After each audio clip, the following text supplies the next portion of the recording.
कोमल तन पर बिछल रेशम सी जा सज धज चली गोरी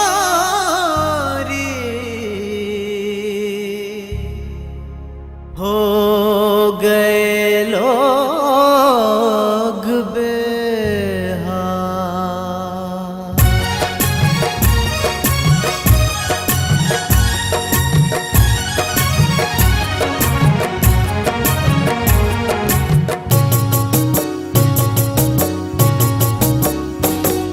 गुंजरिया गुंजरिया चली पन घटकी ओ गुंजरिया गुंजरिया चली पन घटकी ओ होली की भोर चली पन घटकी ओ होली की भोर चली पन घटकी और ऐसे लचके कमर जैसे रेशम की डोर। गुंजरिया चली पन घटकी ओ गुंजरिया चली पन घटकी ओ।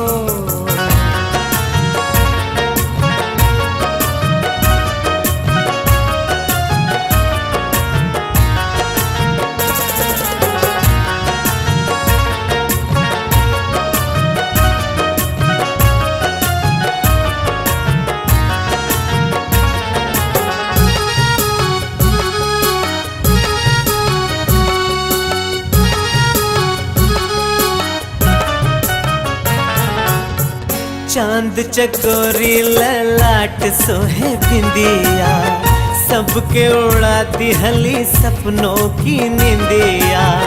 चम चम चमकेली चांद चकोरिया मारे लोगवन तिरछी नजरिया। रूप की रानी हो रूप की रानी अंजोर चाहूं